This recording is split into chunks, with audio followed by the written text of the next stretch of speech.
Alright, so the chief prosecutor was holding a knife in her right hand, then she thrust the pointing tip of the knife into Detective Goodman's chest. Let's try this again. I want to refresh my memory before I object. Blade about 10 centimeters long.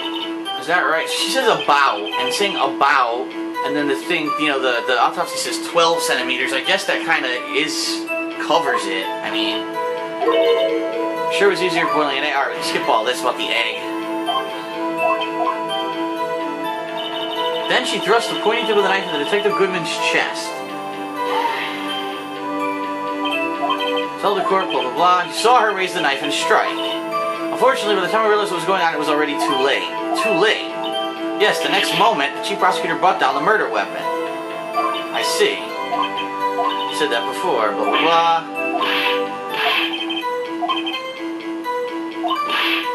Here's what I don't get. Here's what I don't get, alright? Hold on, this last statement, let's get to it.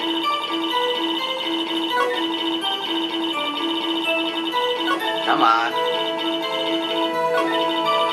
She thrust the pointing tip of the knife into Detective Goodman's chest, right? And she claims she took a picture of it.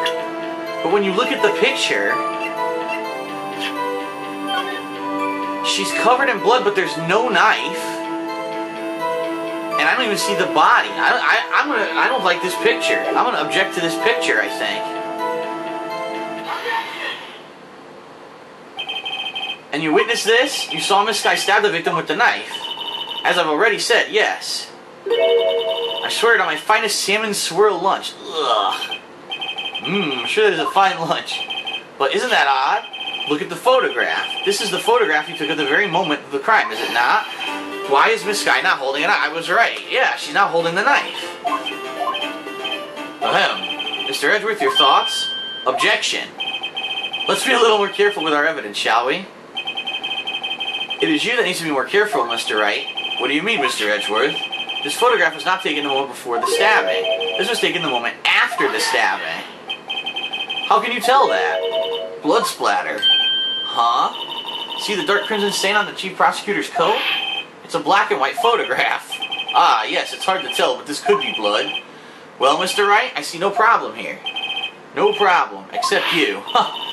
Mr. Wright, are you going to just sit there and take that kind of abuse? R. If you got a better idea? Fuck it. Wait, that contradicts what the witness said in her testimony. Namely, that she took the picture the moment she witnessed the crime. Haha. Well, it seems I was slightly unclear. My apologies. That's it? If you run out of lunch, you order seconds. Problem solved. If you don't like it, try ordering the jumbo-sized lunch from the get-go. Good advice. I'm not sure I understood it, but good advice. I didn't have time to stop her. Prosecutor Sky was cold and calculating like a robot. She killed without pain or remorse. It was a premeditated murder. Premeditated? How do you know? Look at the chief prosecutor's hands in that photograph. Well, are those gloves? Surgical gloves made of thin rubber, most likely. Why would she have those on? If it was not premeditated, she would not be wearing those gloves. What? Rumble, rumble. Those gloves do seem to tell a tale of premeditation. Premeditated murder, a serious offense. Witness, add this to your testimony. The murder was planned. The rubber gloves prove it. Let's push her. What if she was just in the habit of wearing gloves? Like driving gloves? The gloves were admitted as evidence when the defendant was arrested. They were rubber gloves of the kind used for autopsies. In other words, when the chief prosecutor came to the crime scene, she came to do murder. It's the only possible conclusion one can make. Everything was planned. It was a premeditated crime. Arr! Impressive. I'm sorry they took you off the force, Miss Starr. This is bad. She's got them thinking it was all planned. If she can prove this claim, the trial's already over. I gotta think of a way to show this wasn't premeditated. It's only a flesh wound, Mr. Wright. We can take it. You said that before. Anything else? Scientifically speaking, her testimony is flawless. Uh-oh. So now it has to be, alright, it has to be something about the premeditation. So hold on, let's get to it.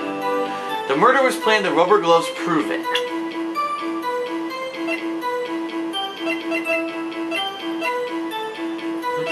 Wait a minute.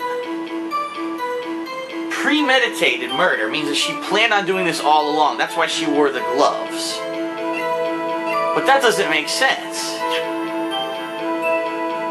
The murder weapon was found in Edgeworth's toolbox in the trunk of his car. Sure, it had no prints, but why would she use Edgeworth's knife? First of all, how did she even know that this knife was in Edgeworth's car? How would she know he has a knife in his toolbox? And second, if this was premeditated, wouldn't she have brought the damn weapon with her? Why would she look in his trunk for a weapon to stab this guy? This makes no sense. Witness, do you know what this is? Are you trying to test me? I sell lunchboxes for a living, you know. That's a knife. The knife. The knife that was in Mr. Edgeworth's trunk. Ah, indeed, it was my knife. Rubble, rubble, rubble, rubble, rubble. What's with this case? The bloody murder weapon, a red car, all belonging to the prosecutor there? The defendant is the chief prosecutor for the district, right? Mommy, are prosecutors bad people? It's the crowd talking. The defense has a request. We ask that the witness provide an accurate testimony. What's that, rookie? In your testimony, you state that Lana Sky planned this murder, and that's why she was wearing those special gloves. Seems like an actual conclusion to me. The gloves do indicate planning. However, why would she not also prepare the most important thing, the murder weapon? I was right, yes. Oh. The knife just happened to be in the trunk of that car. Ladies and gentlemen, if you're going to plan a murder, you don't forget the weapon. Ugh, rah! Rubble, rubble, rubble. Order, order, order. Great, now the tide is turning in our favor. Great show, Mr. Wright. My sister's as good as free. He goes, Right, I believe the next lunch you'll be eating is humble pie. What? I hope you weren't deluding yourself into thinking that the tide has turned, not over such a trifling detail. But this shoots a hole in the whole premeditated theory. Bah, the prosecution could care less if it was premeditated or not. The only one who seems to care that is the lunch lady over there. The defendant, Lana Sky, murdered a detective with a knife. That is the only thing the prosecution need prove, nothing else. Very good, Mr. Prosecutor. I suppose you... oh, Jesus. I suppose you think you're clever now. But you know as well as I do she planned on killing him. It was planned. If she wasn't, why would she have been wearing... I believe I'd like to hear your testimony again. Witness, please tell us only what you saw, not what you thought. How dare you! My powers of deduction are not to be underestimated. Really now. Alright, we're gonna have new testimony. Angel's deduction. Lana Sky intended to murder Detective Goodman. That's why she called the victim all the way to the prosecutor's office. I'm sure the chief prosecutor has a grudge against the victim. Nothing else could drive that human machine to plunge the knife in again and again. Wait a minute. We just found it. We just found the hole. She says again and again. The autopsy report says one stab wound to the chest. There were no repeated stabs. So we know exactly what to do here. The victim was summoned from the police department to the prosecutor's office. It does sound a lot like premeditation, doesn't it? So if I order pizza, does that mean I'm planning to kill the delivery boy? In any case, the defense may now cross-examine the witness. So let's pressure some, and then I know what to contradict here. Lana Sky intended to murder Detective Goodman. You said that, but you haven't told us how you know. That's what I'm about to tell you, rookie. I believe what she just said was a mere prelude to the story she's about to tell. Try not to interrupt her again. Rookie. What a bitch. Never interrupt a storyteller. It's like putting a bun out of an oven half-baked. Something's half-baked here, alright, and it's you. Try not to confuse the defense witness. They're not very quick on their feet. Now, why do you believe the suspect had intentions to murder the victim? Her actions speak for themselves. That's why she called the victim all the way to the prosecutor's office.